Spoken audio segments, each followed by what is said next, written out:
Χαίρετε κυρίες και κύριοι. Η οικονομία είναι ίσως ο πιο βασικός παράγοντας που θα κρίνει την ψήφο των Αμερικανών πολιτών στις προεδρικές εκλογές της 5ης Νοεμβρίου. Κάλπες στείνονται σε ολόκληρη την χώρα, όχι μόνο για την εκλογή Προέδρου ή για τα στελέχη του Κογκρέσου, αλλά και για τα πολιτιακά αξιώματα. Ο Ρεπουμπλικάνος Κρις Σταύρος από την πολιτεία της Γιούτα, ορκωτός εκτιμητής στο αξίωμα, επιδιώκει την επανεκλογή και θα μας εξηγήσει το πλάνο του Ρεπουμπλικανικού κόμματος. Mr. Stavros, welcome to Euronews. Well, thanks for having me. I appreciate the opportunity. So, you're an experienced member of GOP.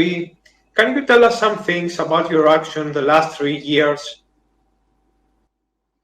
Yeah, first of all, I'm the Salt Lake County assessor, and I represent all of Salt Lake County, which is in the state of Utah.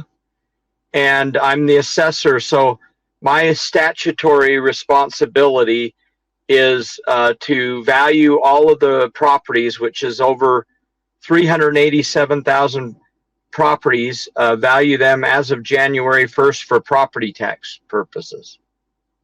And so, you know, we're not really policy makers. We're, you know, our positions are more, we affect policy, but we're not really policy makers. Our job is more based on, you know, who has the right qualifications and the skills and the knowledge to do the job.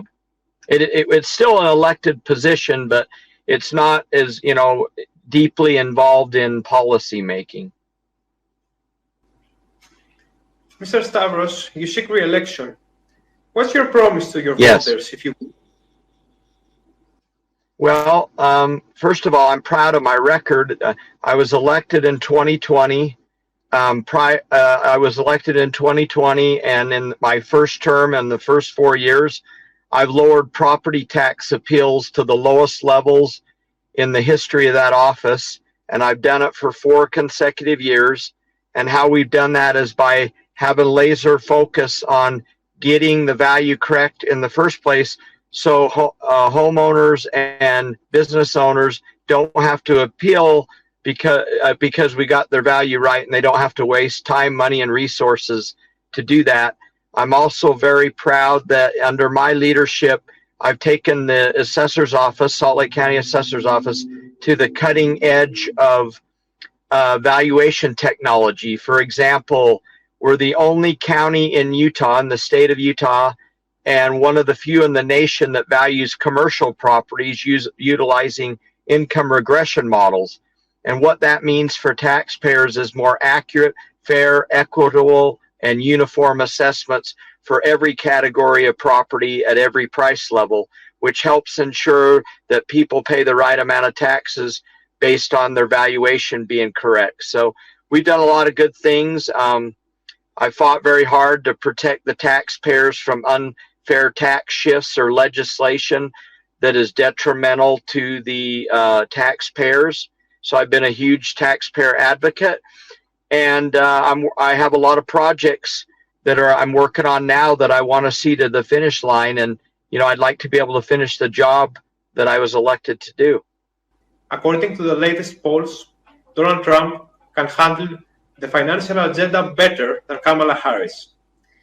Where do you think Democrats failed? Well, number one, I think, you know, we've had inflation in the United States. It's started to get a little bit better, but we've had inflation in the United States for the last 3 or 4 years, and I don't think the Harris administration was aggressive enough in dealing with those economic issues. I mean, I don't think they really, you know, had the right policies in place to deal with the inflation that we have faced in this country.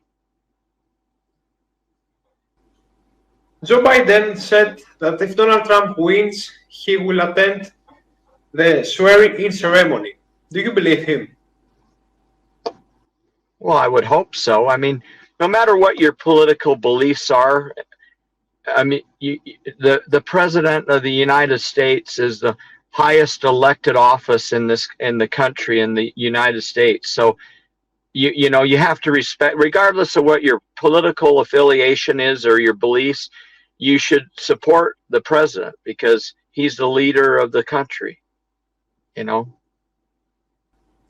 Last but not least, as for the election process, Do you believe that the result will be crystal clear, or we are going to see another thriller?